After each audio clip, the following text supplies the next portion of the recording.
So week 1 of free agency is in the books, and for us Seahawks fans, it was a little bit heartbreaking, but it was kind of inevitable. Free agency is always a cruel reminder that the NFL, from the months of mid-February to mid-August, is a business that is run very cutthroat, and it's when a lot of money gets dished out in sometimes some very confusing places. We had a lot of confusing stuff happen this offseason. But if there's one thing that us Seahawks fans can take solace in, it's that John Schneider is one of the best general managers in football. So let's take a recap of what happened in week 1 of free agency for the Seattle Seahawks. So we're going to go down the line. We lost 4 really big names in free agency this offseason. First up on my list here is Boyan Mafe. He went to the Bengals for a 3-year, $60 million deal. I feel like that's a really good signing by the Bengals. You know, not only is Boyan Mafe a really good rusher, that is one of the weakest points of the Bengals offense last year. It was because their defense was just one of the, that was why they were losing a lot of games. So very good signing for them. And Cincinnati, treat them well. Up next, I have Riq Woolen on the list. This one was kind of expected by a lot of Seahawks fans. However, not where he went, but the fact that he was leaving. He went to Philadelphia on a 1-year, $15 million contract. So in my eyes, I see this as kind of a prove-it deal, because the more and more that things were coming out as free agency was coming on, it kind of seemed like the Seahawks coaching staff kind of was ready for him to leave. Here's a clip of Mike McDonald during the NFC Championship game. Down inside the Seattle 30. Now there's a flag down on the far side of the field, yeah. Okay, we got an unsportsmanlike here, Coach. Look like it's on Seattle. I'm trying to get a number for you. 27, I already know what it is. Okay. Now, this isn't me hating Riq Woolen. This is mostly me being honest about him. He is a freak athlete, super quick, is somehow always able to break up a pass. But then he just makes a knucklehead move, and then it's negated by a penalty. So, Philly, get ready for one of the best pass breakups you've ever seen, only for him to be taunting and giving you an unsportsmanlike conduct, and now that doesn't even matter. Like I said, it sounds like I didn't like his time here. I'm just being honest. I enjoyed his time. He is a freak athlete and would make up. It felt like almost every time a play was ending, he was on the ball, because that was just how he is. So Eagles fans, you got a good one. Just go easy on him. And then this one kind of hurt a lot. This is like one of the ones like, dang, that one hurts. Is Kobe Bryant leaving to go to Chicago on a 3-year, $40 million deal. It's kind of bittersweet to me that Bryant's going to the Bears, mostly because every time I saw him on the field, it felt like someone was at risk of getting a forced fumble, an interception, because Kobe Bryant was just always somehow on the ball, just like Riq Woolen used to be. So it kind of hurts my heart to see him leave. But as a avid Bears/Caleb Williams enjoyer, I watched a lot of Bears games last year, and I'm probably going to watch a lot of Bears games next year too, just because of how much I really like the way Caleb Williams plays.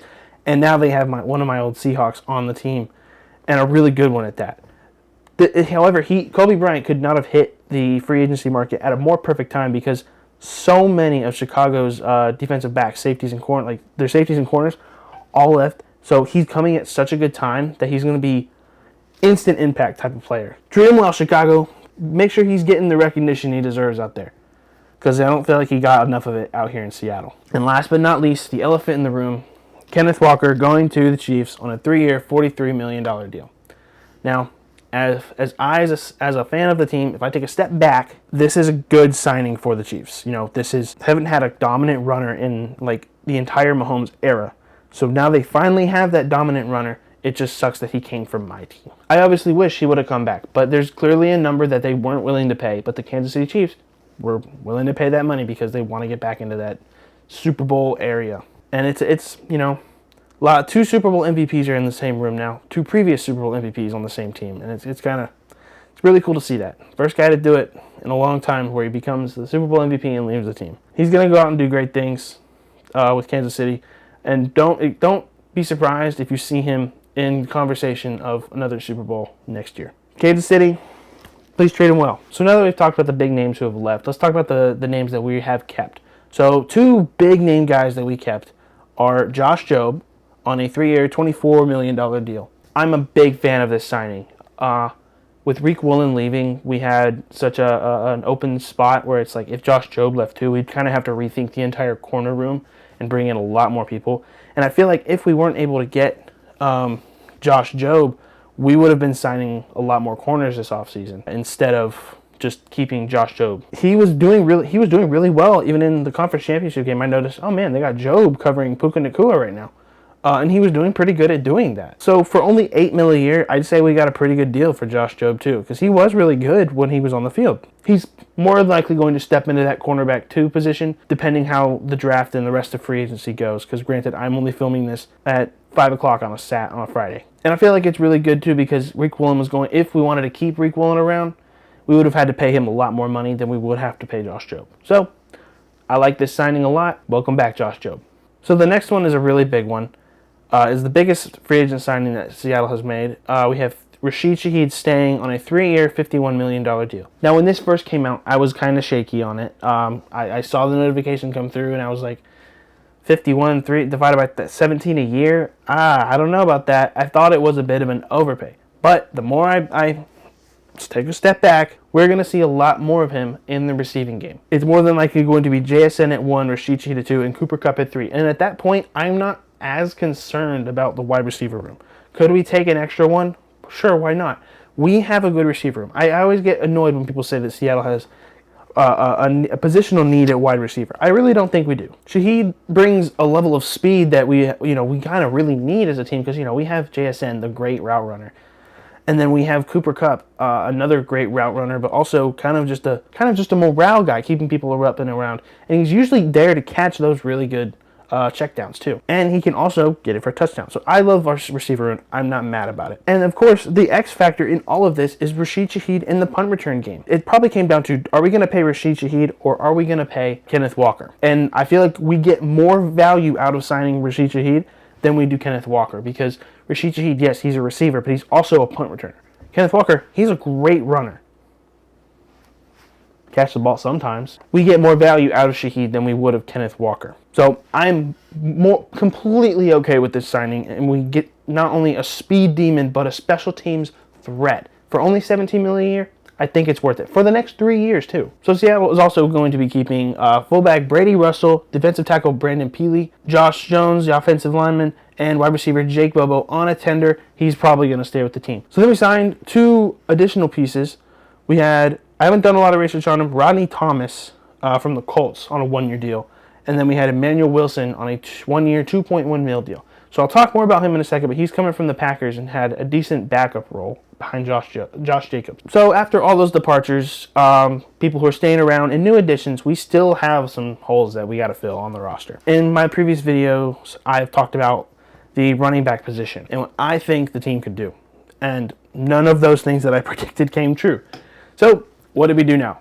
I go more into depth on where all those guys went in a different video, but I'll have that out later. I already mentioned Emmanuel Wilson a few seconds ago, and after looking at some of his at the roster we currently have and watching some of his highlights, I'm really happy with this signing. I feel like he adds a lot more depth because we have a very injured roster. If we include Emmanuel Wilson, we have 2 healthy running backs at the moment, like listed as healthy. Granted, I know that other players might be healthy, but they just aren't listed as that on like an official injury report. So the running back position is going to be a big need going forward.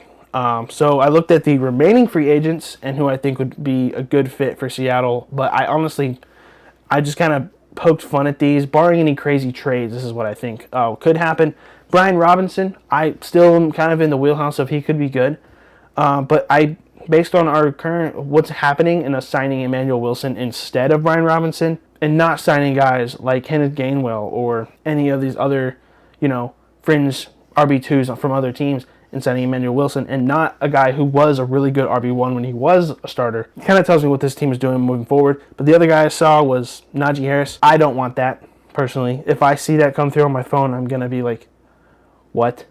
So I feel like the more likely scenario is Seattle's going to address a lot of the holes in the offense and even the defense in the draft. So we currently only have 4 picks. 2 of them are the end of the rounds. So let's see who we could take at these different positions. College football is not my thing at the moment. I might try and get into it next year, but at the time of recording this, college football is not my thing. So I'm mostly looking at the PFF Big Board to see like the top prospects for positions, as well as just other people's mock drafts that I've seen and just names I've heard thrown around. Jadarian Price is the first guy I have up on this list. And there's probably no way to take the guy who's in front of him in Jeremiah Love, because there's no, I don't see us getting into the top 5, top 10. Because if we get into the top 10, like at pick 8, there's 3 other teams ahead of Seattle that could still take him and use him much more effectively than probably we would, and want him a lot more. Look at their RB2, Jadarian Price.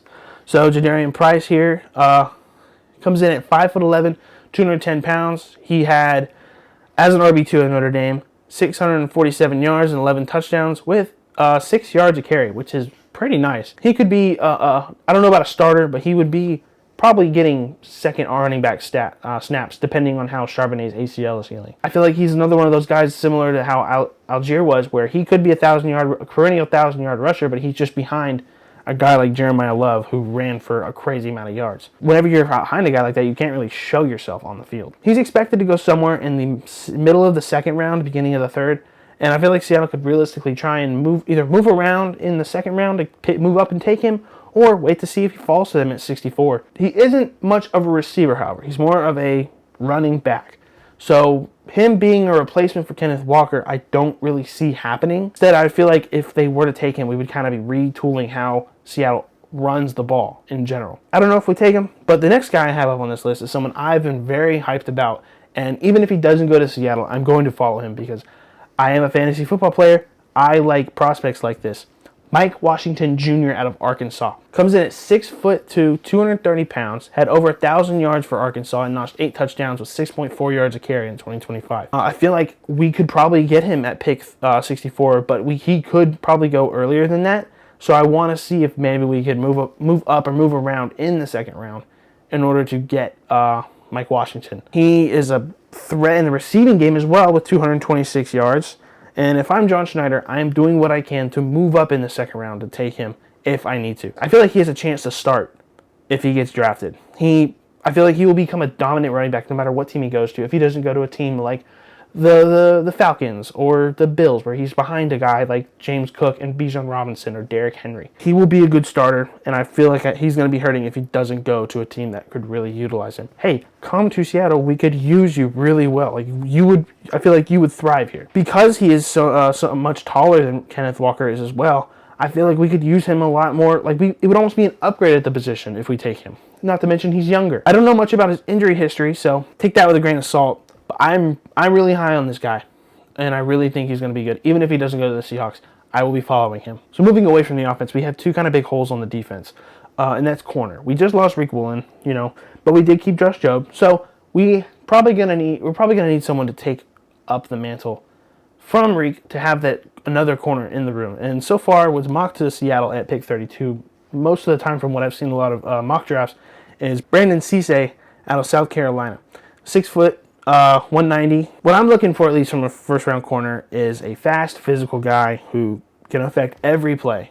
That's very general, but I'm saying, like, every time the screen is following the receiver, I want to see his number, regardless of what number he is, somewhere on the field close to the ball. That's the type of player I like seeing. And Rick Woolen kind of was that sometimes. He's most of the time mocked to Seattle at 32, though, so I could see us getting him, but I could also see a team like the Chiefs, who have 2 first-round picks, going up and taking him as well. Do we get him? I hope so. I watched some of his highlights, and he looked like he's really good at just blocking in general. That's really the only corner I could see us taking, and if we take him, that's good. If not, we can probably pick up some other corner at pick 32, if we even keep pick 32 and don't trade it away. We're going to move on to the next hole I can see is defensive end, edge rusher, however you want to call it. We got a lot of productivity out of our defensive tackles last year, having one of the best defensive lines in the entire league. We have DeMarcus Lawrence returning, but, we just lost Boye Mafe to the Bengals. And we might lose Uchenna Nwosu next season, or we might trade him away. So we're going to need some type of replacement, and I can see 2 guys that I personally really am they're going to be some one day. And the first guy I have up on this list is Zion Young. Zion Young is 6'5", 262, and he is a tank. He played for Missouri. He had 6.5 sacks, 20 solo tackles, and 2 forced fumbles. He typically is taken around the mid to late second round. So Seattle can, again, move around in the second round or wait till he falls maybe to 64 if they don't want to take a running back at that position, at that number, pick him up. And I feel like under Mike Macdonald, he would be able to thrive because I feel like Mike Macdonald is able to take a guy on defense and elevate them to another level. like Nick Emanwari. I feel like he was able to just make Nick Emanwari so much better. So the next guy up on this list is Joshua Josephs. He comes to us out of Tennessee at 6'3", 240. Last season with the Vols, he had 4 sacks and 12 solo tackles. So I feel like he has a lot of room to improve. But he looks like he has the frame to improve. 6'3", 240, that's not a bad number to be for a defensive tackle. At the time of recording this, typically goes late second to early third round. And I feel like if given time to mature, and especially under a Mike McDonald defense, he would be able to really turn into something one day. So that's all that's happened so far as of Friday, March 13th. Take everything I say with a grain of salt. Anything can change at any moment, but I just wanted to get this video out to the Seahawks fans out there. And what I feel like we don't need to worry about the running back room as much as we think we do. I just want to cool that off. And then taking up a lot of defensive holes too is probably going to be key in this draft and the rest of this offseason. I wanted to say, do you guys agree with me? Who do you think that Seattle should bring in? Go ahead and leave that down in the comments. Don't forget to like and subscribe, and thank you. And if you click my face right here, it'll bring you to the last video I made talking about who I wanted for Kenneth Walker, and you can see just how much I got wrong. Thank you for watching. See ya.